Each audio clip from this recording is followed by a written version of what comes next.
자, 이 확인설명서 기재사항 중에 첫 번째 기본 확인사항 봤고요. 그 다음에 두 번째가 세부 확인사항이 있고요. 세 번째가 뭐게요? 중개, 보수 등 이렇게 됩니다. 그래서 여기가 8개, 1번부터 8번 이렇게. 그 다음에 여기가 9번부터 12번. 아까 제일 마지막에 나왔던 게 환경 조건까지 나왔습니다. 그 다음에 중개, 보수 등 요거 13번 이렇게 됩니다. 그래서 이제 3번에 보면 요거 나옵니다. 중개, 보수 등, 중개, 보수에 관한 사항. 이것도 중요합니다. 오른쪽에 가시면 중개, 보수 얼마, 오른쪽 페이지 제일 위에 실비 얼마, 합계 얼마 이렇게 적어주는 거라고요. 여기서 두 가지 보려고 하는데 오른쪽에 보면 깨알 같은 글씨로 되어 있는 게 있어요. 중요합니다. 요게 이제 실무적으로도 많이 문제되는데 중개, 보수는 하면서 시도 조례가 정한 요율에 따르거나 지금 217페이지 제일 위에 보고 있습니다. 자, 시도 조례로 정한 요율 한도에서 의뢰인과 개업 공인중개사가 서로 협의하여 결정하도록 한 요율에 따르며 합의해서 받는 거예요, 복비는. 그런데 그 뒤가 중요한 거예요. 부가가치세는 별도로 부과될 수 있다. 별표예요. 그러면 부동산 사장님이요. 여기 보면 중개 보수와 관련해서 자, 사업자 등록할 때 두 가지 형태가 있습니다. 사업자 등록을 할 때 일반 과세 사업자로 사업자 등록을 한 경우가 있고요. 간이 과세자로 사업자 등록을 하는 경우가 있습니다. 이게 매출 같은 게 조금 많았을 때는 일반 과세 사업자로 사업자 등록을 내고요. 중개업소를 간이 과세 사업자로 보통 냅니다. 보통은.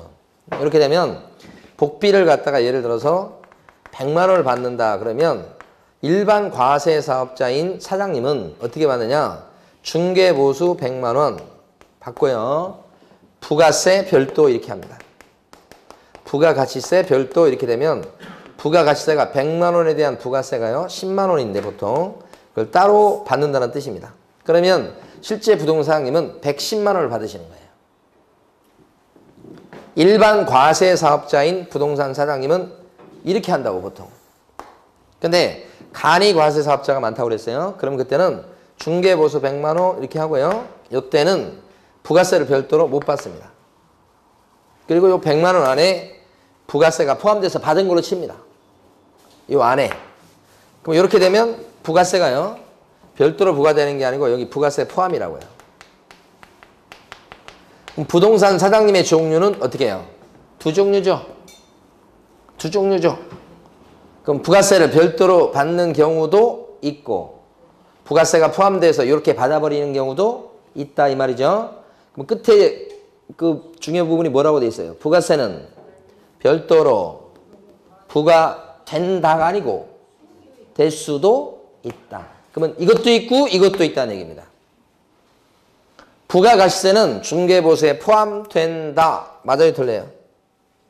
포함된다 그래버리면 이것만 있다는 얘기예요. 부동산 사장님 중에 이런 분들이 계시죠. 부가세가 그러니까 별도로 부과될 수도 있다. 그 말만 맞는 거예요. 두 가지가 다 있다고요? 1번 형태, 2번 형태가 다 있다고요?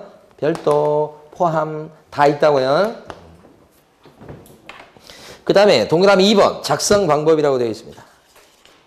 중개보수 및 실비는 개업 공인중개사와 중개의뢰인이 협의하여 결정한 금액을 적는데 보수 적을 때는 무엇을 어떤 금액을 기준으로 해서 계산합니까? 중개보수 계산할 때는 어떤 금액 기준으로 해서 계산하죠? 중개보수 계산할 때는 거래 예정금액요. 너무너무 중요합니다.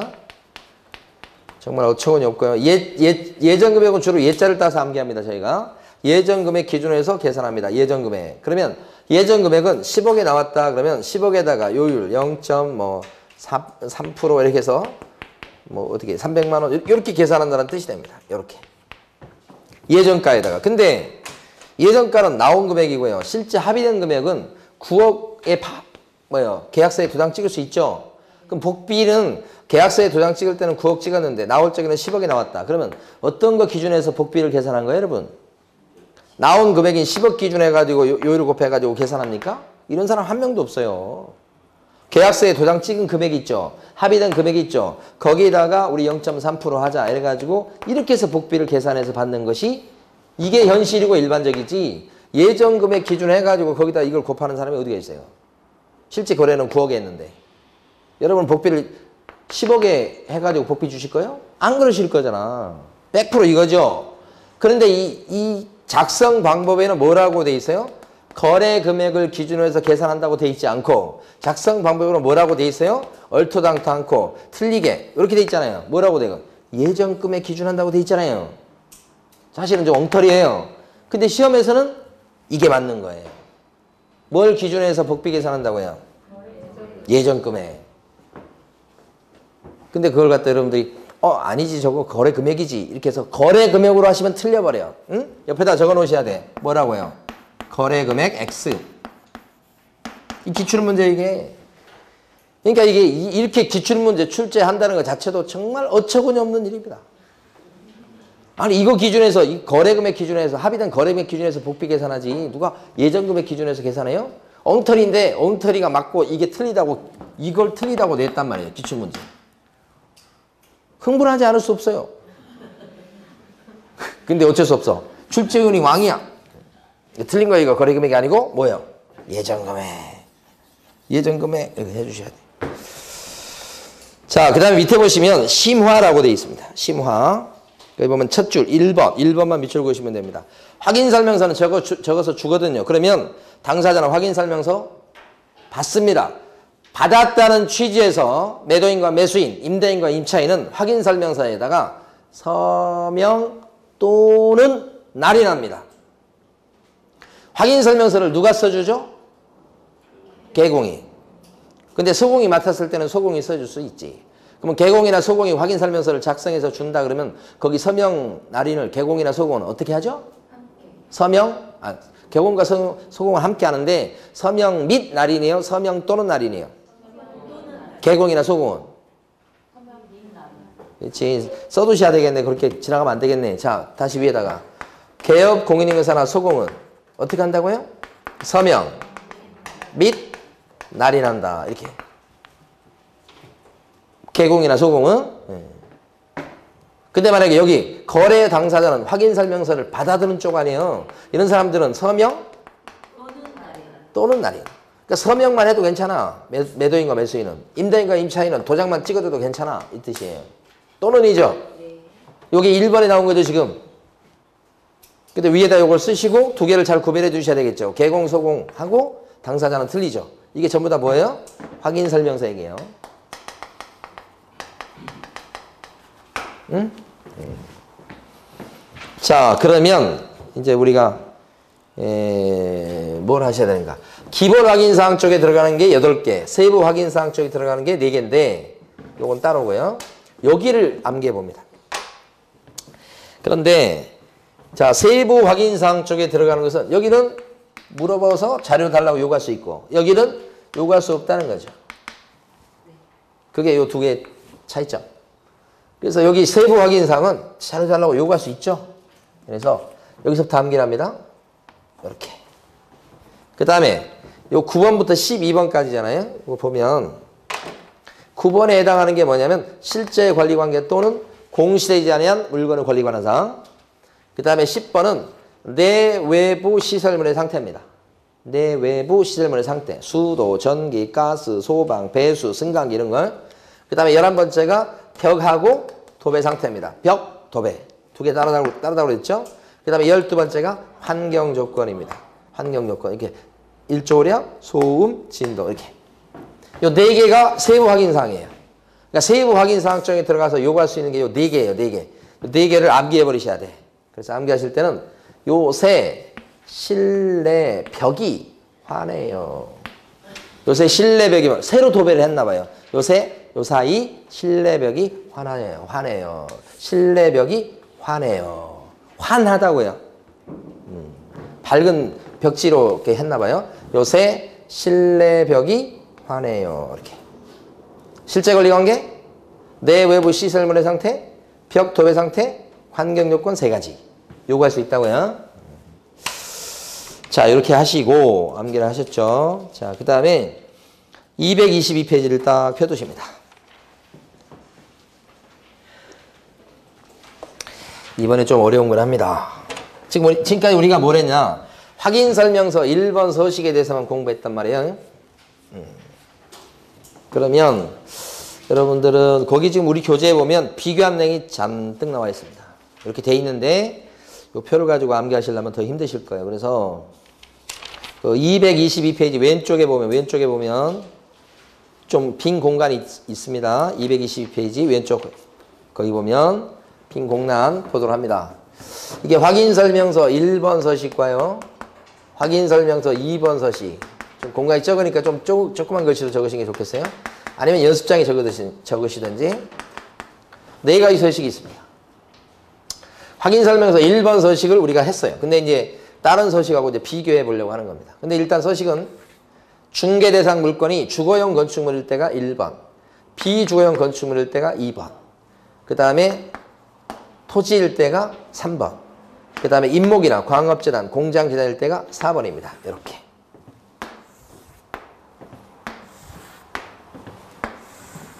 이렇게. 그래서 주, 비, 토, 입 암기하셔야 돼. 확인 설명서 양식 이 박스를 그대로 암기하시는 게 좋아요. 1번, 2번, 3번, 4번 주, 비, 토, 입.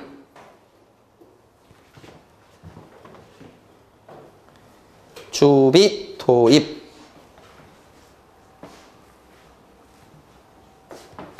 자, 그런데 그 중에서 요건 주거용 건축물이란 뜻, 비주거용 건축물이란 뜻, 그 다음에 토지, 그 다음에 입광공 이렇게. 근데 여기서요, 환경 조건이라는 게 있어요. 환경 조건. 환경 조건에 기재하는 게 뭐죠? 세 개인데. 일조량, 소음, 진도. 이렇게 세 가지. 그러니까 환경 조건 나오면 일소진. 환경 조건을 기재하는 칸이 있는 것은 주거용만 있어요. 그죠? 그 다음에 비주거용 같은 경우는 환경 조건을 기재하는 칸이 있어요, 없어요? 없어요? 그 다음에 토지도 없어요. 입광공 확인 설명서도 없어요. 환경 요건이 뭐라고요? 일조량, 소음, 진도. 주거용만 환경 요건이 중요하다고 연상을 하시고 주거용만 있습니다. 나머지 하나도 없어요. 굉장히 중요합니다. 여기하고 여기까지를 꼭 알아두셔야 두 번째까지가. 근데요. 환경 조건 안에 들어갈 법한데 안 들어가는 것 중에 비선호시설이 있어요. 비선호시설이 뭐라고 그랬습니까? 혐오시설.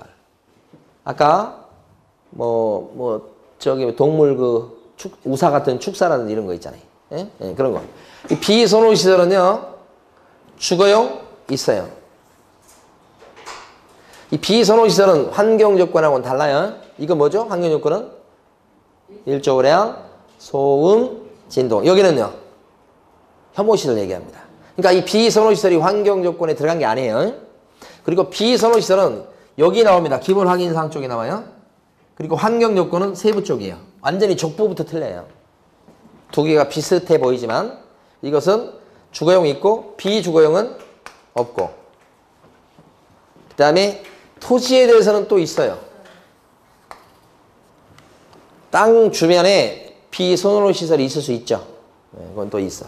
그 다음에 입광공 확인 설명서는 또 없어요. 그러니까 여기까지가 중요합니다. 그래서 환경 조건, 그 다음에 비선호 시설. 요 두 개는 무슨 일이 있어도 꼭 암기하셔야 돼요. 여기까지. 환경 조건이고 여기는 비선호 시설이고. 그래서 여기 환경 조건은 주거용만 있어요. 나머지 하나도 없어요. 그다음 비선호 시설은 있고 없고, 여기 또 있고 없고. 상식으로 해결이 안 됩니다. 이거 절대. 그냥 암기하셔야 돼. 여기가 제일 중요해요. 자, 그 다음에요. 입지 조건이라는 게 있어요. 입지 조건. 입지 조건은 뭐죠? 도로, 대중교통, 주차장, 교육시설, 판매시설, 의료시설. 이런 입지 조건입니다. 입지 조건은 거의 다 있어요. 거의 다. 여기만 없어요. 그죠? 그 다음에요. 공법상 규제 항목이 또 있어요. 공법상 규제. 나중에 공부할 때마다 이제 넓혀 나갈 텐데, 공법상 규제사항도 다 있어요. 다 있어요. 어디 빼고요? 마지막 빼고요. 이 두 개를 같이 세트로 기억해 두셔야 돼요. 입지, 그 다음에 공법상 규제사항. 이 두 가지는 다 있는데 끝에만 쏙 없다. 두 가지.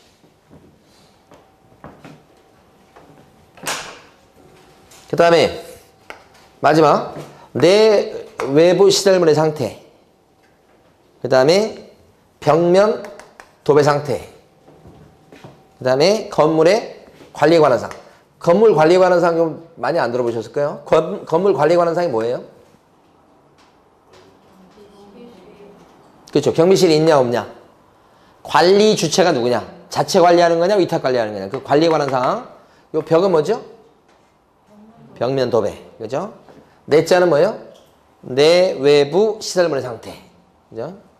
이 박스를 철저히 암기하셔야 됩니다. 최근 시험은 이 박스를 비교하는 문제 위주로 많이 출제됩니다. 네. 그러니까 두 문제 정도 비중이 있다고 생각하셔야 됩니다. 확인 설명서는. 이것은 여기만 있다고 생각, 위에 두 개만 있습니다. 주거용 건축물. 건물이 있을 때 나올 법한 얘기입니다. 이건 전부 다. 내 외부 시설물의 상태, 벽토배. 건물이 있을 때 나오는 얘기예요. 관리에 관한 사항. 건물이 있을 때 나오는 얘기예요. 그러니까 여기는 주거용 건물, 비주거용 건축물. 비주거용 건축물입니다. 이게 그 두 개만 있습니다. 토지는요. 나대지를 생각하셔야 됩니다. 위에 건물이 없는 걸 생각하셔야 돼. 상식에 또 맞지 않을 수 있어요. 근데 어쨌든 하니까 토지 이렇게 나오면 위에 건물 없는 걸 얘기하는 겁니다. X. 임목이나 광업지단, 공장지단도 건물 없다고 생각하셔야 됩니다. X 이렇게. 그러니까 이게 합리적인 이유가 100% 있는 건 아닙니다. 그렇기 때문에 그냥 이 표를 그대로 암기를 해버리셔야 돼요. 여기까지요. 어렵죠. 그러니까 맨날 이런 거 하셔야 됩니다. 이제 집중적으로 이거 공부하셔야 돼요. 그 다음에 여러분 밑에 그 쓰고 있는 그 오른쪽에 보면 심화라고 보이십니까? 심화 오른쪽에 보이세요? 모든 확인 설명서에 공통적으로 기재하는 사항이라고 나와 있는 거 있죠? 지금 여기 지금 칠판에서 한 것은 뭐예요? 어디는 있고 어디는 없고 그거 보는 거죠 지금? 다 있는 건 아니죠? 있다가 없다가 이렇게 돼 있고 있는 거 여기는 없고 있는데 여기 없고 막 그러잖아. 있고 없고를 없는 거 있는 것을 이렇게 비교한 표입니다. 그런데 이거 빼고는 지금부터 보는 거예요. 모든 확인 설명서에 다 나오는 공통 기재 사항이 있어요. 여기까지 암기를 해 주셔야 돼요. 그러니까 확인 설명서 1번이 됐든 2번이 됐든 3번이 됐든 4번이 됐든 모든 확인 설명서에 공통 기재 사항이 있다는 거지. 이게 몇 가지냐, 그죠? 자, 한 5가지, 6가지 됩니다. 그래서 이걸 암기하실 때요, 이렇게 암기를 해봅니다. 공통 기재사항이니까 전 세계 사람들의 공통 관심사는, 공통적인 관심사는 예수님의 식권 발표입니다. 이렇게. 다시 한번. 전 세계 사람들의 공통 관심사는 예수님의 식권 발표입니다. 예수님이 그렇게 술을 잘 드셨대요? 제가 저 교회 막 초등학교나 중학교 다닐 때는 그런 거 전혀 못 들었는데 대학교 딱 들어왔는데 대학교 교양 시간에 저희 학교는 기독교의 이해라는 게 있어요. 기독교 4학년 때 배우는데 기독교 이해인데 이게 3학점짜리인데 2학기를 듣는가 그래요. 이거 필수예요, 필수. 거기 딱 들었는데 그 신학과 교수님이 그러는 거예요. 예수님이 목수예요, 목수. 근데 뭐 예수님이 그렇게 포도주를 좋아하셔가지고 늘상 포도주에 취해 계셨다. 뭐 이런 얘기. 신학과 교수님이 해가지고 저는 충격받았어요. 예수님은 그럴 분이 아닌데 우리 교회 다닐 때는 술 먹으면 안 된다고 배웠는데 아니 어떻게 예수님이 술을 그렇게 많이 드셔? 근데 이제 그 딱 술 먹으니까 술하고 그게 이 기독교하고 무슨 관련이 있는가? 술 먹으면 안 된다는 게 성경에 나옵니까? 없어요. 술을 진학생이 많이 먹고 이제 남한테 뭐 이렇게 하면 뭐 해가 될 수 있다. 그런 얘기는 나올지 모르지만 술 먹으면 안 됩니다. 그런 얘기 없는데 교회 가면 그렇게 막 그런데 우리가 또 술 먹고 사고 칠까 봐 목사님이 이렇게 가르쳐 주는지는 모르겠지나 성경에 나온 얘기는 아니라고 그게. 그래서 야, 내가 지금까지 너무 갇힌 생각에 인생을 살았구나. 그러니까 대학교 가면서 많이 충격을 받았던 게요. 그거 하고 그 다음에 이제 그 광주, 우리는 사태라고 많이 불렀는데 광주에 관련된 그런 걸 들었을 때 충격. 거기서 그렇게 많은 사람이 죽었다고 하는 걸 대학교 가니까 처음 듣는 거야. 막 가니까 막 사진 보여주고 막 이랬어. 그래서 막 충격받아. 대체 뭐 이런 일이 우리는 그렇게 안 알고 있었는데 거기 충격. 그 두 가지가 지금도 잊을 수 없어요. 그렇게 많은 사람 죽이고 막 그랬는데 우리는 모르고 국민들은 모르고 있고. 네. 자, 예수님의 직권 발표입니다. 예자가 뭐게요? 예전 금액. 예자로 딴 건 전부 다 예전 금액이요. 여기 지금 박스에서는 몇 번? 3번이죠, 3번. 박스에서 3번이라고요? 자, 수는 뭘 것 같아요? 중개보수 및 실비의 금액권 산출 내역이죠. 박스에서 몇 번? 6번. 취는 뭘 것 같아요? 취. 취득 관련 조세. 박스에서 몇 번? 4번. 취득 관련 조세. 권자는 뭘 것 같아요? 권리관계니까 2번하고 실제 권리관계 또 어쩌고저쩌고 나온 게 5번에 또 있죠. 이게 권리관계가 두 개입니다. 하나는 뭐고요? 2번 그냥 권리관계. 또 하나는 실제 권리관계 또는 공시되지 않은 물건의 권리관한상. 두 가지입니다. 이 권자가. 하나는 진짜 권리관계, 또 하나는 실제 권리관계 어쩌고저쩌고 이렇게. 자, 표는 뭘 것 같아요? 표. 대상 물건의 표시. 1번이에요. 1번. 대상 물건의 표시. 그죠? 여기까지가 끝이에요. 끝인데 이걸 이제 암기할 일이 남아있는 거죠. 이제 앞으로 공부할 때마다 계속 이 표를 그리고 이걸 암기하고 막 그렇게 할 거예요. 여러분 받으신 자료 중에 혹시라도 자, 3번 문제 한번 풀어보세요. 3번.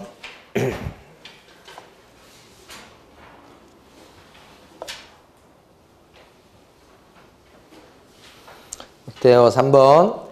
기본 확인사항이 아닌 것은 아까 기본 세부. 근데 우리 세부를 암기했었죠? 요새 실내벽이 화네요. 그러니까 기본이 아닌 거 찾는다 그러면 세부를 한번 찾아보면 그게 있으면 답이겠죠? 여기서 세부 확인사항이 뭐예요? 실내벽이 화네요. 네자도 네 외부 시설물의 상태. 4번이 정답이죠? 4번 문제 한번 풀어보세요. 4번.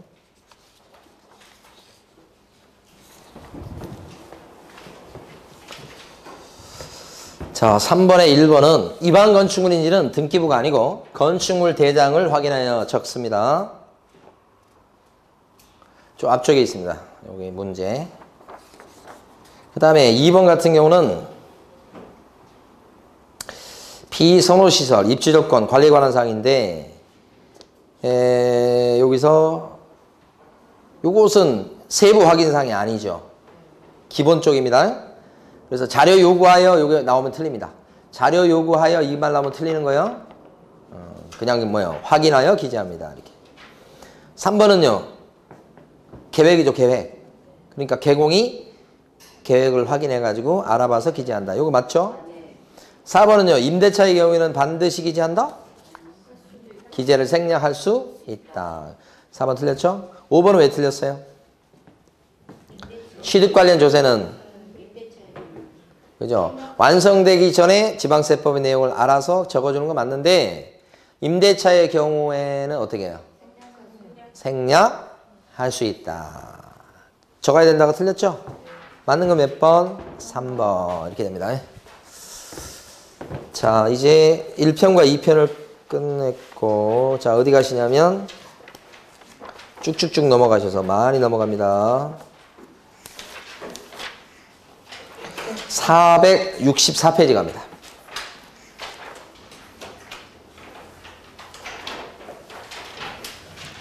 분묘기준권. 혹시 민법 시간에 분묘기준권 배우셨습니까? 배우셨어요? 자, 요게 일단 남의 땅입니다. 아버님 모셨어요. 그랬을 때 B가 남의 땅이지만 여기 몇 자리 쓰면서 요 땅을 이용할 수 있는 요 권리를 갖게 되는데 요때 요 B가 갖게 되는 권리가 뭐예요? 분묘 기지권. 그래서 분묘 기지권을 갖게 되는 사람이 B 이렇게. 남의 땅을 갖다가 묘자리를 쓰면서 이용할 수 있는 권리. 남의 땅이지만 그게 분묘기지권이라는 권리이죠. 그래서 분묘기지권은 요거의 땅을 이용할 수 있다. 이렇게 되는 거죠. 그러니까 요거 분묘기지권이라는 요 권리는 그죠? 권리는 법전에 나옵니까? 안 나옵니까? 법전에 안 나옵니다. 그죠? 관습상의 권리다 이렇게 얘기하죠? 관습법상의 권리다. 법전에 안 나오는 거지. 이게 분묘기지권. 이렇게. 근데 이게 분묘기지권은 채권이에요, 물권이에요? 물권. 채권이 아니고 물권이죠? 등기부에도 안 나오죠, 사실. 아까 등기부 안 나온다고 그랬죠? 그렇지만 이건 물권이 돼서 제3자한테까지 주장할 수 있죠? 그러니까 분묘기지권이다 그러면 비분묘기지권이 혹시 상속이 이루어질 수 있어요, 땅이. 그래도 분묘기지권자라고 한다면 A-가 B 보고 파내쇼 얘기 못하죠. 제3자한테까지 주장할 수 있죠. 원래는 A라는 사람이 묘자를 쓰쇼 승낙을 해가지고 이게 생긴 거예요. 상속이 이루어졌어요. 그래도 분묘기지권자는 채권이 아니고 물권이니까 이 사람한테도 계속 주장할 수 있죠. 이 땅을 갑한테 팔 수도 있어요. 그럼 묘자리 쓰라고 승낙한 사람은 A지만 땅이 팔려서 땅 주인이 바뀌었어도 새로운 땅 주인한테 B는 계속해서 뭘 주장할 수 있어요? 분묘기지권. 분묘기지권은 무슨 권리예요? 물권. 약속한 사람한테만 주장할 수 있는 권리가 아니죠? 제3자한테까지 주장할 수 있다. 제3자한테까지 주장할 수 있다. 그게 뭐예요? 물권. 그렇지만 이건 등기는 안 되는 거죠? 등기는 안 되지만 대신 등기 비스무리한 게 뭐가 있어요? 공분의 형태를 띠고 그죠? 안에 시신이 매장돼 있어야 되겠다. 대표적인 공시 방법은 뭐예요? 봉분의 형태. 그러니까 만약에 이렇게 돼 있지 않고 평장이나 암장 되었다면 이거 주장할 수 없겠죠? 주장할 수 없겠죠? 네, 그래서 등기 대신 공시 방법이 뭐예요? 이런 형태를 갖출 거. 그럼 이러한 분묘기지권은 언제 생기는 거예요? 승낙을 받아서 묘자리에 썼을 때 생기는 경우가 있고 또 어떤 경우에 생깁니까? 승낙도 없이 무단으로 썼지만 20년 동안 땅 주인이 시비 안 걸고 20년 지나버리는 수가 있죠? 이걸 뭐라고 그래요? 시효취득이다. 20년간 평온 공연하게 묘자리를 써왔다. 그러면 땅 주인이 승낙이 없었다고 해도 분묘기지권이 생기는 거. 자, 세 번째는 B가 자기 땅에다가 묘자리를 썼다가 그죠? 땅을 팔게 되었는데 땅을 사는 사람이 어떻게 해요? 이장해달라고 요구를 안 하더라. 그래서 땅에 대한 소유권이 넘어가면 A한테 넘어가면 그때부터는요. 옛날 자기 땅에 묘자리에 썼던 사람은 어떤 권리를 얻는다? 분묘기지권을 얻게 된다. 옛날 자기 땅 팔아먹고 이건 어떤 경우죠? 이장에 대한 요구가 없을 때 그렇다. 그죠? 이때는 지료를 주는 겁니까? 안 주는 겁니까? 지료는. 이렇게 해서 생기는데 지료는 합의가 있으면 주는 겁니다. 없으면 안 주는 거고. 근데 여기서 특히 시효취득 같은 경우는 합의가 안 되는 경우죠. 사실은 어떻게 보면 이런 경우는 우리 판례는 뭐라고 봅니까? 지료는 줄 필요가 없다. 이 경우가 그렇다는 거고 무조건 분묘기지권이다 그러면 무조건 지료가 무상이라는 뜻이 아닙니다. 어떤 경우만 무상이 되는 거예요? 시효취득. 20년 딱 지난 순간에 바로 생겨버리니까 약속할 틈이 없죠.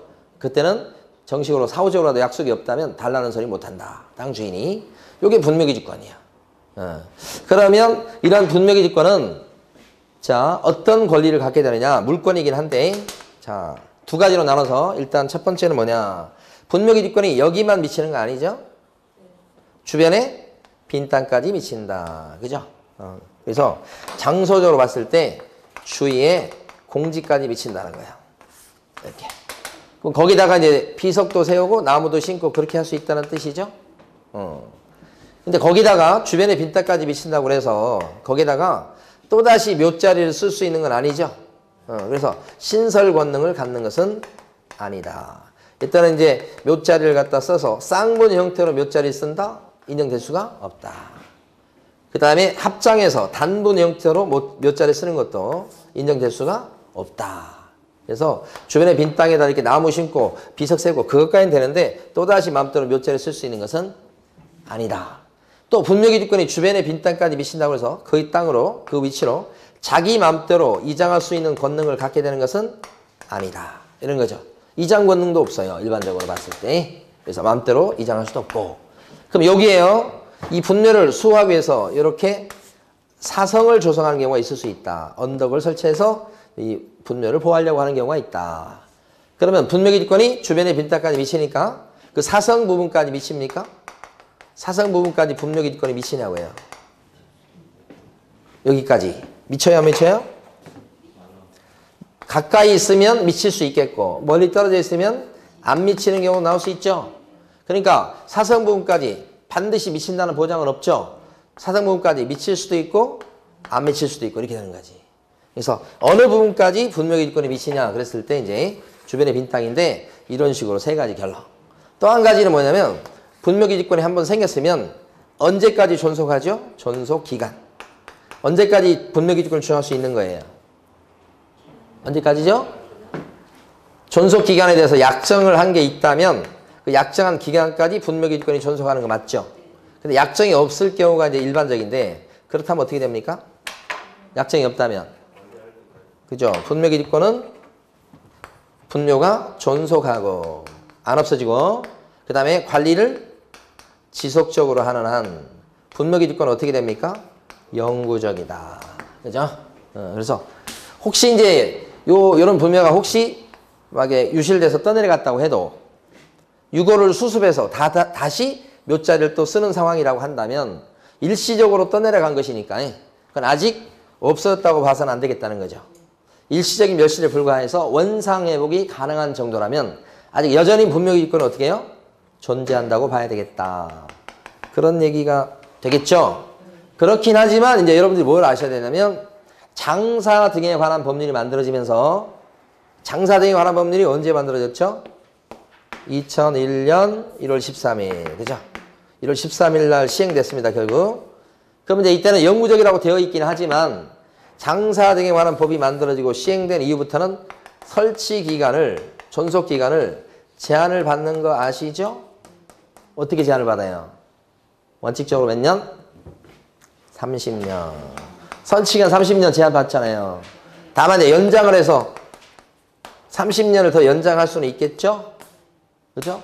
그리고 나면 최장 60년인데 60년 지나고 나서 1년 이내는 어떻게 해요? 철거시켜야 됩니다. 철거, 파내야 된다고요. 이런 장사 등에 관한 법에 조문이 생겼죠. 그러니까 분묘기지권에 대해서 지금까지 본 게 전부 다 판례입니다. 판례. 법조문이 없다고 그랬죠. 판례에 따르면 분묘가 존속하고 관리가 지속되는 한 영구적입니다라고 판례가 아무리 얘기를 해봐요. 그래도 장사 등에 관한 법이 시행된 뒤에 설치된 분묘부터는 자기 땅에 설치했든 남의 땅에 설치했든 영구적으로 설치할 수 있다고요? 없다고요? 없다. 이렇게 되는 거지. 근데 만약에 법이 시행되기 전에 설치된 분묘라고 한다면 이렇게 되는 겁니다. 요거 또 한 가지요. 요것이 최근에 중요하게 다뤄지는 건데 원래 지금 시효취득을 인정하고 있잖아요. 함부로 묘자를 써도 20년간 평온 공연하게 묘자를 썼을 때는 시효취득을 갖다가 인정해준다. 그런데 장사 등에 관한 법이 시행된 뒤에 남의 땅에 무단으로 설치한 분묘는 20년간 평온 공연하게 묘를 써왔다고 해도 20년 지났어도 시효취득을 인정해주겠어요? 안 해주겠어요? 인정해줄 수가 없다. 이렇게. 장사 등에 관한 법은 묘자리를 줄이려고 하는 게 목적인 법이에요. 그래서 혹시 법이 시행된 뒤에 남의 땅에 무단으로 설치된 분묘다. 근데 땅 주인이 20년 넘도록 시비를 안 걸었다. 그래도 20년 지나도 시효취득은 인정하지 않습니다. 이제는. 근데 장사 등에 관한 법이 시행되기 전에 무단으로 마음대로 묘를 써놓은 경우도 있을 수 있죠. 옛날에. 그건 20년 지나면 시효취득이 인정돼야 한대요. 이런 분묘는 법이 시행된 전에 설치된 분묘는 20년 지났을 때 시효취득을 여전히 인정을 하고. 그죠? 그러니까 분묘기지권에 대한 시효취득은요. 인정되는 경우도 있고 안 되는 경우도 있고 두 가지 이렇게 요때가 기준입니다. 이거요. 자, 우리 교재 한번 정리해 볼게요. 465페이지 제일 위로 가시면 가로 2번에 분묘기지권의 성격입니다. 첫 줄 보시면 지상권하고 비슷한 뭡니까? 물권이다. 그죠? 첫 줄 딱 밑줄 그시면 돼요. 그 다음에 또 넘어갑니다. 넘어가셔서 다음 페이지 가시면 동그라미 2번 제일 위에요. 분묘 형태라고 돼 있죠. 분묘기지권을 인정받으려면 시신이 안장된 봉본의 형태를 띠고 있어야 됩니다. 첫째 줄요. 따라서 시신이 안장되어 있지 않은 장례 묘소 이런 것들은 분묘 기득권을 인정 못 받습니다. 셋째 줄요. 분묘라고 할 수 없다고 돼 있죠. 또한 평장이나 암장되어 있다면 제3자가 알아볼 길이 없죠. 이럴 때도 분묘 기득권은 인정될 수가 없다까지 해서 그 5줄 나와 있는 거죠 지금. 그 다음에 가로 5번 분묘 기득권은 생기는 사유가 3가지입니다. 동그라미 1번은요 박스 안에 승낙의 동그라미요. 땅 주인의 승낙 얻어서 묘자리 섰을 때 인정이 됩니다. 승낙. 자 동그라미 2번요. 2번이면 20년간 평온 공연하게 이렇게 나와 있죠. 20년을 동그라미 쳐두시고 옆에다 요걸 뭐라고 불러요? 시오치드. 그죠? 그 다음에 동그라미 3번에서는요. 둘째 줄 가운데요. 분묘도 함께 이전한다는 특약을 함이 없이 이렇게 돼 있죠. 거기다 딱 밑줄. 칠판에서는 제가 뭐라고 써놨습니다. 이장 요구 없었다. 이장 요구 없이 땅을 매입한 사람이다. 그런 뜻이에요. 요거. 자, 그 다음에요. 467페이지 갑니다. 가로 7번. 거기 나와 있는 5줄을 다 밑줄 그으셔야 됩니다. 자, 분묘 기득권은 분묘 기지뿐만 아니라 분묘의 수호와 봉사, 수호 및 제사에 필요한 범위 내에서 분묘 기지의 주위의 공지까지 미치는 것이고 주변의 빈탁까지 미친다는 뜻. 셋째 줄. 그 확실한 범위는 각 구체적인 경우에 개별적으로 정할 문제다. 그때그때 정할 문제인데 넷째 줄 끝에요. 만약에 사성이 조성되어 있다 그러면 사성이 가까이 있다 그러면 미칠 것이고 멀리 떨어져 있다 그러면 미치지 않겠죠. 그래서 사성이 조성되어 있다고 해서 100% 반드시 그 사성이 조성된 부분을 포함한 지역까지 분묘 기득권이 미치는 것은 아니다. 의미를 제대로 이해하셔야 돼요. 미친다는 거예요? 안 미친다는 거예요? 미칠 수도 있고 안 미칠 수도 있다. 그죠? 예. 무조건 미친다. 무조건 안 미친다. 그러면 다 틀리는 겁니다. 그 다음에 가로 8번. 분묘 기득권에는 효력이 미치는 범위 안에서 기존의 분묘 이외에 새로운 묘를 신설할 권능은 포함되지 않는다. 신설 권능이 없어요. 그래서 밑에 줄 끝에 넷째 줄 끝이죠. 쌍분 형태의 분묘를 설치하는 것도 허용되지 않고 그 옆에 합장해서 단분 형태의 묘를 설치하는 것도 허용되지 않는다. 다 설명드린 거고요. 가로 9번 치료입니다. 땅 사용료인데 둘째 줄 끝에 분묘 기득권은 시효취득 하는 경우 그때는 지료를 줄 필요가 없다. 시효취득만 그렇게 되는 겁니다. 예. 나머지는 합의해서 주고받을 수 있는 거고요. 가로 10번은 시간적인 존속기간 얘기하는 겁니다. 그죠? 그래서 그때 보면 셋째 줄 끄트머리. 자, 그러한 사정이 없는 경우, 약정이 없었을 때는 이 말입니다. 넷째 줄, 권리자가 분묘의 수호와 봉사를 계속하고, 계속의 동그라미요. 분묘를 계속, 수호 봉사를 계속한다고 계속의 동그라미. 그 옆에 분묘가 어떻게 하고 있다고요? 존속. 계속하고, 존속한다면, 마지막, 분묘 기득권 어떻게 해요? 존속한다 할 것이다. 그래요? 그래서 다음 페이지 가시면 11번, 가로 11번에 동그라미 1번. 잘 나오는 판례입니다.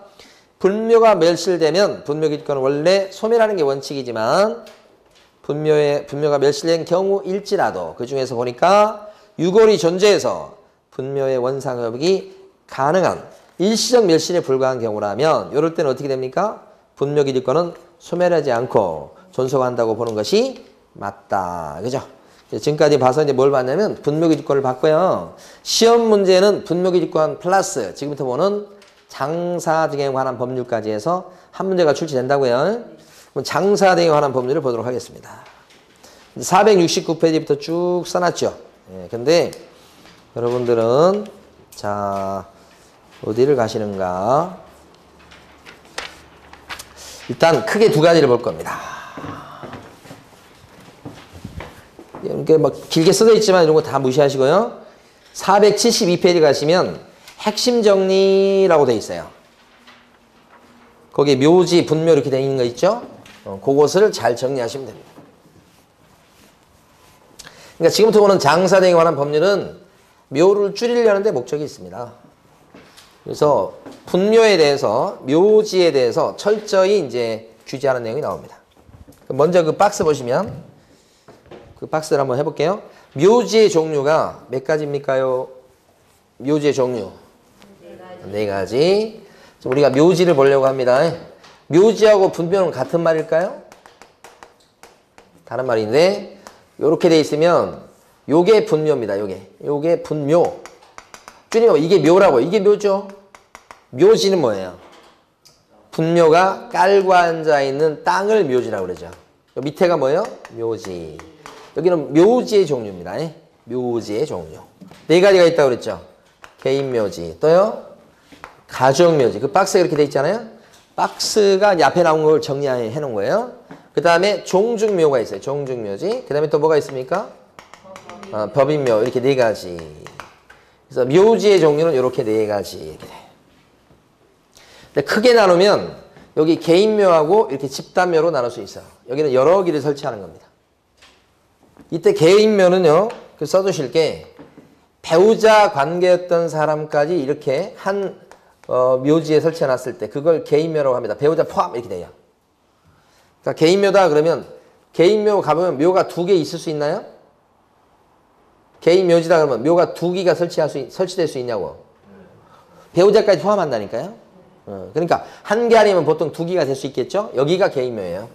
배우자 포함을 써두시고 알아두셔야 돼요. 그 다음에 집단묘 중에서 가족묘다 이렇게 되면 이건 친족 관계에 있던 사람을 같은 구역의 묘자리에 써놓게 되면 그걸 가족묘라고 합니다. 그러니까 친족 관계 그러면 보통 자기 친가 쪽으로 하면 8촌이네. 8촌까지를 친족이라고 해요. 자, 거기가 친족. 그래서 요 가까운 친족을 얘기합니다. 그게 가족묘고요. 이걸 써두셔야 돼. 그 다음에 그러니까 친족 관계에 있는 사람을 갖다가 같은 구역의 묘자를 써놨을 때 종중묘다, 문중묘다 그러면 틀려버려요. 같은 족자 돌림으로 기억하시라고 그러세요.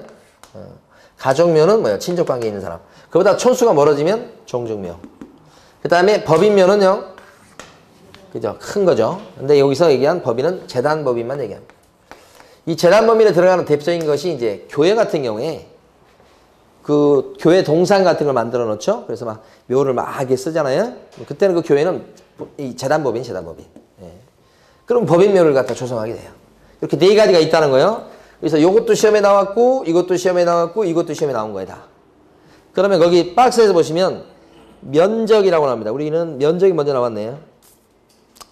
근데 면적이 먼저 나왔지만 우리가 순서를 잠깐 바꿔볼게요. 절차예요, 절차. 면적을 절차하고 면적을 딱 보는 겁니다. 이렇게. 거기 두 번째 칸에 있죠?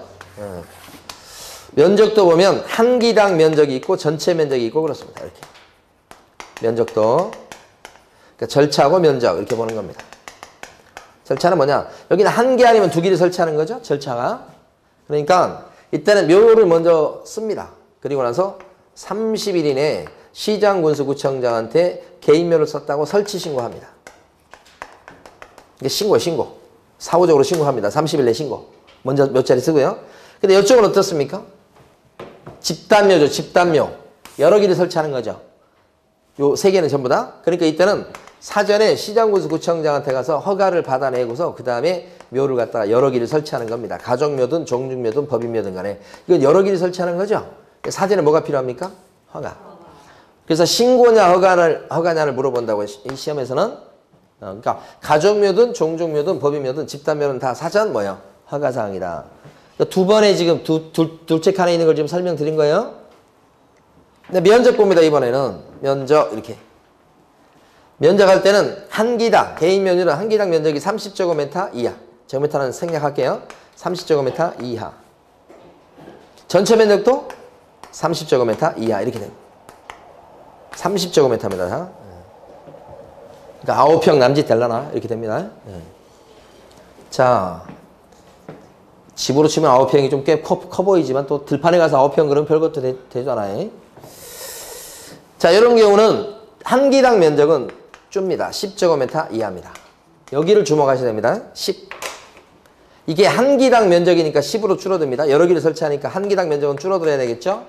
10제곱미터 이하인데 시험에 나왔던 것은 합장했을 때 면적이 나왔어요. 합장하면 어떻게 됩니까? 15제곱미터 이하. 합이 15이요. 합장했을 때 15. 합장 얘기가 안 나면 얼마죠? 10. 요거 주목하셔야 됩니다. 그 다음에 전체 면적요. 전체 면적은 개인묘는 똑같아요. 한 기당 면적이나 전체 면적이요. 근데 요 집단묘 같은 경우는 전체 면적이요. 다릅니다. 가족이 얼마죠? 100제곱미터 이하. 100 이하라고 써져 있습니까? 그쵸? 우리 첫 번째 카레가 전체 면적이 나왔네. 그 다음에 종중면은 뭐예요? 1000 이하입니다. 그 다음에 법인면은 10만 제곱미터 이상 이렇게 됩니다. 여기서는 두 군데를 좀 주목하셔야 됩니다. 가족하고 종중이 여기가 100이고 여기가 1000입니다. 바뀌지 않도록 하셔야 돼. 가족이 100, 종중이 1000입니다. 그 다음에 또 하나는 뭐냐면 법인묘 같은 경우는 10만 제곱미터 이하가 아니고 다 이하입니다. 전부 다. 다 이하예요. 근데 여기는 뭐예요? 이상. 요것만 이상하다고 그랬죠. 법인묘는 10만 제곱미터 이상. 법인은 10만 제곱미터 이상. 이상한 것만 좀 기억을 해주시고. 이거예요, 이거. 지금 본 거. 그러니까 이 내용을 앞에서는 글로 다 써놓은 거예요. 그러니까 요거 기본적으로 요 박스를 갖다 여러분들이 암기를 하셔야 돼. 기억하셔야 돼. 맨날 물어보는 게 절차. 신고냐, 허가냐, 몇 제곱미터냐 이거 물어보는 거니까. 이거 맨날 공부할 때 이 박스 공부하시면 돼요. 앞에 막 아무리 많이 있어도 다 뭐 필요 없어요. 다 이거 정리가 된 거예요. 그 다음에 밑에 보시면 설치기간 나왔습니다. 동그라미 3번. 설치기간. 장사 등에 관한 법률까지 보고 실 건데 설치기간 너무 중요해요. 아까 얘기할 때도 좀 말씀드렸습니다. 설치기간은 몇 년? 중요한데 생각보다 많이 안 나왔습니다. 이건 30년 이렇게 하셔야 됩니다. 첫째 줄, 둘째 줄 30년. 근데 셋째 줄 보면 설치기간이 경과한 분묘 용거자가 분묘 설치기간이 끝나는 날부터 4개월 이내 시도의사 또는 시장구에서 구청장에게 연장기간의 설치기간의 연장을 신청했을 때는 일에 한해서 설치기간을 몇 년으로 연장해 줘야 된다? 30년. 그죠? 30년, 그죠? 그래서 연장기간은 얼마까지요? 30년. 한 번 더 연장 신청했을 때 연장해 주는 기간은 30년입니다. 그럼 이거 없으면 연장 신청 안 하는 그런 상황에서는 설치기간 30년 끝나면 원래 끝나는 거예요. 근데 계속 쓰고 싶다 하면 연장 신청을 해. 그러면 연장을 해줘. 몇 번만? 한 번만 이렇게. 그러면 최장 설치기간은 몇 년이 됩니까, 이거? 60년 되겠다. 그러면 60년 설치기간이 끝나면 어떻게 되느냐, 그죠? 그죠? 설치기간이 끝나면 오른쪽 페이지요. 동그라미 4번 보십니다. 어떻게 되죠? 1년. 그죠? 설치기 끝난 날부터 1년 이내에 철거하고 화장하거나 보관하시오. 그죠? 설치기간 끝나면 어떻게 되느냐? 1년 이내에 철거하시오. 한마디로 얘기하면. 요 1년을 3번이나 물어봤습니다. 1년. 동그라미 4번 중요한 거고요. 그런데 다시 왼쪽으로 오시면 동그라미 3번요. 하나도 빼지 말고 다 읽으셔야 돼. 왼쪽에. 다시 한번. 왼쪽에 있는 동그라미 3번. 분묘의 설치기간이라고 나와 있는 거 있죠? 동그라미 3번. 큰 별표 하셔야 돼. 큰 별표. 장사 등에 관한 법률에서 여기가 제일 중요한 부분이에요. 설치기간을 제한하는 거. 큰 별표. 근데 뭐가 있느냐? 요게 있어요. 요게. 설치기간, 연장기간 30년을 단축할 수 있는 게 있어요. 우리 법은 조례로 가지고 이 설치기간의 연장기간을 5년 이상 또는 30년 미만의 기간 안에서 어떻게 할 수 있다고요? 단축할 수 있다. 조례로 줄일 수 있다. 이렇게 하는 거예요. 그러니까 연장해 주는 기간이 무조건 30년 되는 게 아닐 수 있다는 얘기죠. 단축을 안 해놓으면 30년 됩니다. 그런데 만약에 경기도 지역에서 경기도 조례로 그러니까 경기도 조례로 어떻게 정해놓는가? 연장 기간을 10년 이렇게 정해놓을 수 있어요. 5년 이상 30년 미만 기간 안에서 단축할 수 있다고 돼 있죠? 이게 동그라미 3번의 끝줄 부분에 나오잖아요. 이렇게 되면 어떻게 됩니까? 경기도에서 이렇게 줄여놓으면 경기도 지역에서의 설치기간은 어떻게 됩니까? 최초의 설치기간은 30년은 불변이에요. 근데 이렇게 줄여놨으니까 10년으로 줄여놨으니까 연장 신청하면 연장되는 기간이 몇 년? 10년밖에 안 돼. 최초의 설치기간은 요건 못 줄여요. 이건 못 줄인다고? 요걸 줄이는 거라고요? 이렇게 되면 최장 몇 년이요? 60년이 안 되네. 40년. 그러니까 지역사정에 맞춰가지고 연장기간을 갖다 단축할 수도 있다는 얘기죠. 5년 이상 30년 미만의 기간 안에서. 그죠? 그럼 전체적인 최장 설치기간을 줄이는 효과가 생기겠죠.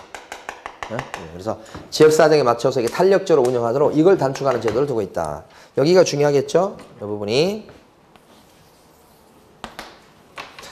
자, 그 다음에요. 어디 가시는가? 교재 474페이지 마지막으로. 이거 보실 건데, 제일 밑에 핵심 정리라고 돼 있죠. 지금 여기까지는 뭘 본 겁니까? 묘지를 본 겁니다. 묘지 아시겠죠? 근데 지금은 장사 지낼 때 저렇게 매장하는 것도 하지만 자연장을 한다고 해요. 대표적인 게 수목장입니다. 그러면 자연장을 한 땅을 뭐라고 그래요? 자연장지 이렇게 돼요. 저기 매장한 겁니다. 묘지는. 여기는 자연장을 한 거다. 수목장 같은 거요. 이 자연장지의 종류도 몇 가지냐? 그 박스에 보시면 네 가지죠. 네 가지? 네 가지죠. 자, 다시 한번. 제일 밑에 박스인데요. 개인 자연장지. 또요? 가족 자연장지. 또요? 종중 자연장지. 네 가지 똑같다니까 저쪽하고. 법인 등 자연장지. 네 종류. 자연장지의 종류도 이렇게 네 가지가 있다. 그럼 여기는요. 물을 때 두 가지를 물을 거라. 저쪽은 똑같이 보면 뭘 묻겠어요? 설치하는 조성하는 절차. 조성 절차. 그죠? 조성 절차가 개인 자연장지다 그러면 개인 자연장지는 수목장 생각해 보세요. 수목장을 먼저 해요. 이것도. 개인이니까요. 규모가 작겠죠. 개인 자연장지다 그러면 조성을 먼저 해. 그래 놓고 30일 이내에 시장군수구청장한테 조성했다고 30일 내에 신고하는 거예요. 신고. 이렇게. 그런데 가족 자연장지는 어떻게 하는가? 가족 자연장지는 사전에 우리 가족 자연장지를 조성하랍니다. 가족 자연장지 여기다 이렇게 수목장입니다. 이걸 가족 자연장지를 조성하랍니다 하고 사전에 신고하고서 그 다음에 조성한다고. 여기도 마찬가지입니다. 종중 자연장지도 여기가 시험에 나온 부분이에요. 종중 자연장지도 사전에 시장군수구청장한테 신고하고서 그 다음에 어떻게 해요? 종중 자연장지를 갖다가 조성을 한다. 이렇게 종중 자연장지를 조성한다. 이렇게. 여기보다는 좀 규모가 크겠죠? 네. 종중 자연장지를 조성합니다. 이렇게. 둘 다 뭐예요? 신고. 근데 이게 사후 신고가 아니고 뭐예요? 미리 신고하는 거지. 여기가 중요해요. 여기가. 법인 등 자연장지는 이게 규모가 크겠죠? 그러니까 이것도 뭐예요? 사전에 허가를 내도록 합니다. 이건 허가네요. 허가. 그죠? 신고가 아니고 이건 허가죠? 아까 묘는 어땠어요? 묘는 전부 다. 집단묘는 다 허가. 묘지. 개인묘만 신고. 그것도 사후 신고. 근데 여기는 허가가 아니고 뭐예요? 사전 신고. 여기는 사전 허가. 허가 받고 그 다음에 어떻게? 이런 자연장지를 많이 조성하겠죠. 네. 이렇게. 이렇게 사전 허가. 그 다음에 이제 조성 면적입니다. 조성 면적은 이 경우는 30제곱미터 미만. 네. 여기는요. 가족은 100제곱미터 미만. 뒤에 미만 이상 뭐 이런 건 이하 이런 건 크게 신경 쓰지 마세요. 미만. 100제곱미터 미만 이렇게 돼 있고요. 이렇게 돼 있으니까 그렇게 앞에 숫자를 기억하셔야 돼. 300, 30, 100 여기는 뭘 것 같아? 이게 1000이 아니고 2000이야. 2000제곱미터 이하예요. 여기는. 아까 저쪽에 봤던 종중 묘지는 면적이 전체 면적이 어떻게 돼요? 종중 묘지는 1000. 종중 자연장지는 2000 이하야. 2000. 여기가 핵심이에요. 여기는 어떻게 돼요? 4만 이하, 5만 뭐 이상 이렇게 됩니다. 4만, 5만 이런 게 나와요. 여기는. 크게 신경 쓰지 마시고 여기를 주목하셔야 돼. 여기하고 여기는 저쪽하고 같다고 생각하시면 돼. 30, 여기는 100. 원래 1000인데 여기는 얼마가 됐어요? 이렇게 된 거. 그죠? 그래서 자연장지 부분도 시험에 나오기 시작하니까 이쪽도 이제 출제되기 시작하니까요. 주로 묘지를 물어봐요. 근데 여기까지 이제 시험 범위가 확장되고 있으니까 요거까지도 정리를 해 두셔야 됩니다. 자, 문제요. 여러분 받으신 문제 중에서 몇 번을 풀어보시냐면 1번 풀어보세요. 1번.